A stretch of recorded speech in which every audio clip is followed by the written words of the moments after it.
त्वादीयं वस्तु गोविंद तुभ्यमेव समर्पये गृहाण सुमुखो भूत्वा प्रसीद परमेश्वरः। ओम नमो भगवते वासुदेवाय नमः। जय श्री हरि प्रिय भक्तगणों, स्वागत है आप सभी का आपके अपने चैनल ज्ञान अर्थ में। आप सभी को षटतिला एकादशी की हार्दिक शुभकामनाएं। श्रोताओं, आज आप रसपान करेंगे षटतिला एकादशी की पावन एवं पौराणिक प्रचलित व्रत कथा, जिसके रसपान से साधक को सभी मनवांछित फलों की प्राप्ति होती है। आइए ध्यान लगाकर रसपान करते हैं षटतिला एकादशी की व्रत कथा। उससे पहले जान लेते हैं षटतिला एकादशी का शुभ मुहूर्त पूजा विधि। पंचांग के अनुसार माघ माह के कृष्ण पक्ष की एकादशी तिथि 24 जनवरी को शाम 7:25 पर शुरू होगी। वहीं इस एकादशी तिथि का समापन 25 जनवरी को रात 8:31 पर होगा। ऐसे में षटतिला एकादशी व्रत 25 जनवरी को किया जाएगा। अब बात कर लेते हैं षटतिला एकादशी के शुभ मुहूर्त का। ब्रह्म मुहूर्त रहेगा सुबह 5:26 से सुबह 6:19 तक। विजय मुहूर्त रहेगा दोपहर 2:21 से दोपहर 3:03 तक। षटतिला एकादशी की पारण तिथि रहेगी 26 जनवरी को सुबह 7:12 से लेकर 9:21 तक प्राप्त हो रहा है। इस शुभ मुहूर्त में आप षटतिला एकादशी का पारण कर सकते हैं। इस शुभ मुहूर्त में एकादशी का पारण करना बेहद ही शुभ माना गया है। और हाँ, आपको दान भी अवश्य करना चाहिए। आप किसी भी चीज का दान कर सकते हैं। कंबल, जूते, चप्पल या छतरी किसी भी गरीब जरूरतमंद को आपको दान अवश्य करनी चाहिए। ऊनी वस्त्रों का दान भी करना बहुत ही फलदायक एवं शुभ माना गया है। अन्न का दान, धन का दान अवश्य ही आपको करना चाहिए।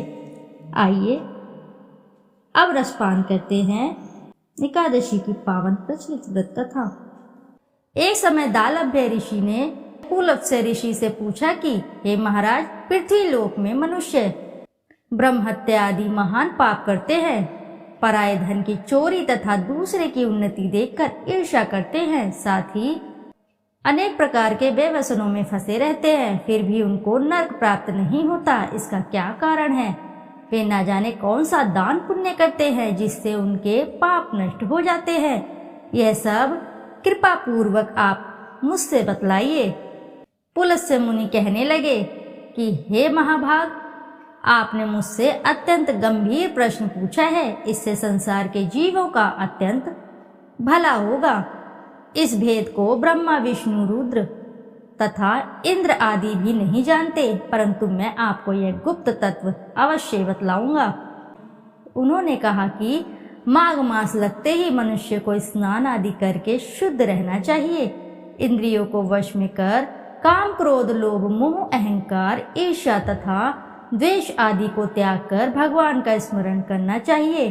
पुष्य नक्षत्र में गोबर, कपास, तिल मिलाकर उनके कंडे अवश्य बनाना चाहिए। उन कंडों से 108 बार हवन करना चाहिए।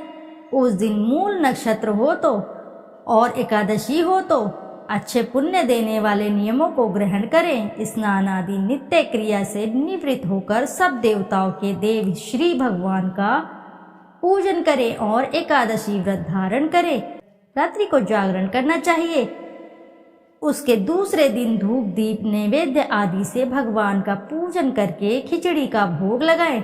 तत्पश्चात पेठा, नारियल, सीताफल या सुपारी का अर्घ्य देकर स्तुति करनी चाहिए। हे भगवान, आप दीनों को शरण देने वाले हैं। इस संसार सागर में फंसे हुओं का उद्धार करने वाले हैं। हे पुंडरीकाक्ष, हे विष्णु भगवान, हे सुब्रमण्य, हे पूर्वज, हे जगतपते, आप लक्ष्मी जी सहित इस तुच्छ अर्घ्य को ग्रहण करें। इसके पश्चात जल से भरा कुंभ ब्राह्मण को दान करें तथा ब्राह्मण को श्यामा गौ और तिल पात्र देना भी उत्तम है। तिल स्नान और भोजन दोनों ही श्रेष्ठ है। इस प्रकार जो मनुष्य जितने तिलों का दान करता है उतने ही 1000 वर्ष स्वर्ग में वास करता है। तिल स्नान, तिल का उबटन, तिल का हवन, तिल का तर्पण, तिल का भोजन और छठा तिलों का दान, ये तिल के 6 प्रकार है। इनके प्रयोग के कारण यह षटतिला एकादशी कहलाती है। इस व्रत के करने से अनेक प्रकार के पाप नष्ट हो जाते हैं। इतना कहकर पुलस्त्य ऋषि कहने लगे कि अब मैं तुमसे इस एकादशी की कथा सुनाता हूँ। एक समय नारद जी ने भगवान विष्णु जी से यही प्रश्न किया था और भगवान ने जो षटतिला एकादशी का महात्म्य नारद जी से कहा सो मैं तुमसे कहता हूँ। भगवान जी ने नारद जी से कहा कि हे नारद, मैं तुमसे सत्य घटना कहता हूँ, ध्यान पूर्वक सुनो। प्राचीन काल में मृत्यु लोक में एक ब्राह्मणी रहती थी। वह सदैव व्रत किया करती थी। एक समय वह 1 मास तक व्रत करती रही। इससे उसका शरीर अत्यंत दुर्बल हो गया। यद्यपि वह अत्यंत बुद्धिमान थी, तथापि उसने कभी देवता या ब्राह्मणों के निमित्त अन्न या धन का दान नहीं किया था। इससे मैंने सोचा कि ब्राह्मणी ने व्रत आदि से अपना शरीर शुद्ध कर लिया है, अब इसे विष्णु लोक तो मिल ही जाएगा, परंतु इसने कभी अन्न का दान नहीं किया है, इससे इसकी तृप्ति होना कठिन है। भगवान ने आगे कहा, ऐसा सोचकर मैं भिखारी के वेश में मृत्यु लोक में उस ब्राह्मणी के पास गया और उससे भिक्षा मांगी। वह ब्राह्मणी बोली, महाराज किस लिए आए हो? मैंने कहा, मुझे भिक्षा चाहिए। इस पर उसने एक मिट्टी का ढेला मेरे भिक्षा पात्र में डाल दिया। मैं उसे लेकर स्वर्ग में लौट आया। कुछ समय बाद ब्राह्मणी भी शरीर त्याग कर स्वर्ग में आई। उस ब्राह्मणी को मिट्टी का दान करने से स्वर्ग में सुंदर महल मिला, परंतु उसने अपने घर को अन्न आदि सब सामग्रियों से शून्य पाया। घबराकर वह मेरे पास आई और कहने लगी कि भगवान, मैंने अनेक व्रत आदि से आपकी पूजा की, परंतु फिर भी मेरा घर अन्न आदि सब वस्तुओं से शून्य है। इसका कारण क्या है?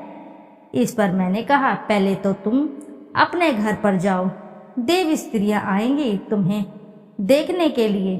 पहले उनसे षटतिला एकादशी का पुण्य और विधि सुन लो, तब द्वार खोलना। मेरे ऐसे वचन सुनकर वह अपने घर गई। जब देव स्त्रियां आई और द्वार खोलने को कहा तो ब्राह्मणी बोली, आप मुझे देखने आई हैं तो षटतिला एकादशी का महात्म्य मुझसे कहो। उनमें से एक देव स्त्री कहने लगी कि मैं कहती हूँ। जब ब्राह्मणी ने षटतिला एकादशी का महात्म्य सुना तब द्वार खोल दिया।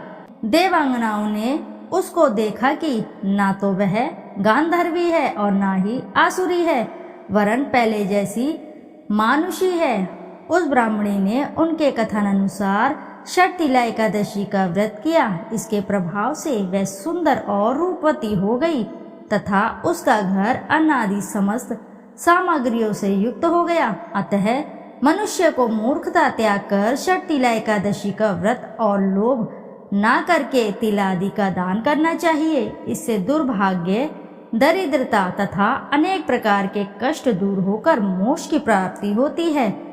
इति शुभम। प्रेम से बोलिए प्रिय भक्तगणों, जय श्री लक्ष्मी नारायण की। श्रोताओं, अब आप रसपान करेंगे एकादशी मैया की आरती। ओम जय एकादशी, जय एकादशी, जय एकादशी माता विष्णु पूजा व्रत को धारण कर शक्ति मुक्ति पाता। ओम जय एकादशी, तेरे नाम गिनाऊं देवी भक्ति प्रदान करनी। गण गौरव की देनी माता शास्त्रों में वरनी। ओम जय एकादशी, मार्गशीर्ष की कृष्ण पक्ष की उत्पन्न विश्वतार जन्मी। शुक्ल पक्ष में हुई मोक्षदा मुक्तिदाता बन आई। ओम जय एकादशी, पौष के कृष्ण पक्ष की सफला नामक है।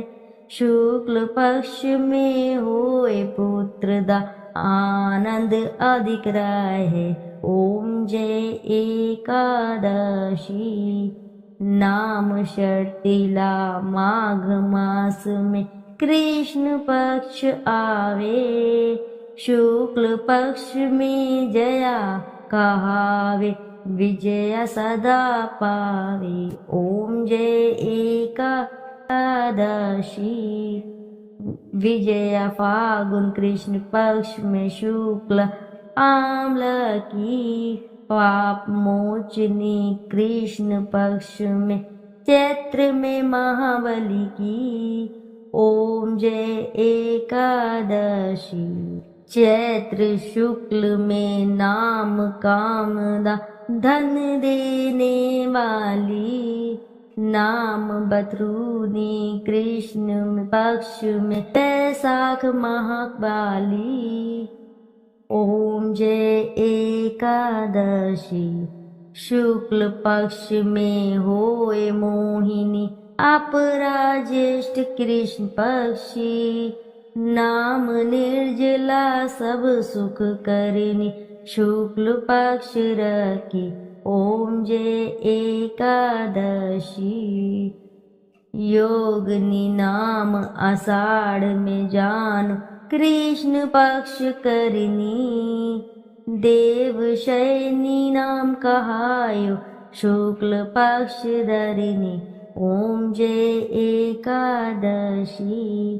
कामिका श्रावण मास में आवे, कृष्ण पक्ष कहिए, श्रावण शुक्ला होए पवित्रा, आनंद से रहिए। ओम जय एकादशी।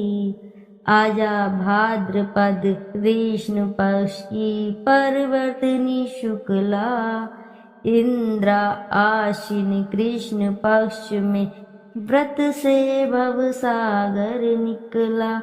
ओम जय एकादशी।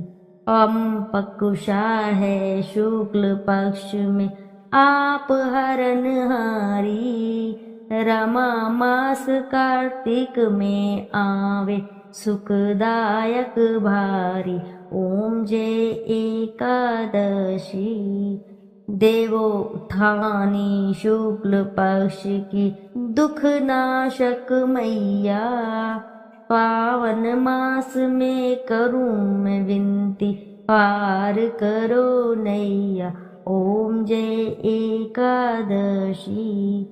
परमा कृष्ण पक्ष में होती जन मंगल करिनी, शुक्ल मास में होए पद्मिनी, दुख दारिद्र हरिनी। ओम जय एकादशी।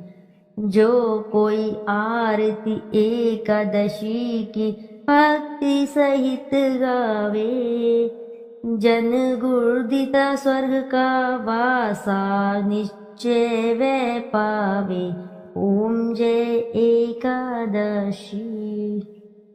तो बोलो भक्तों, जय एकादशी मैया की जय। जय विष्णु लक्ष्मी नारायण की जय। श्रोताओं, यदि आपको कथा अच्छी लगी है तो वीडियो जरूर लाइक करें और साथ ही चैनल को सब्सक्राइब करें, और एक बार अपनी सच्ची श्रद्धा के साथ कमेंट बॉक्स में जरूर लिख दें।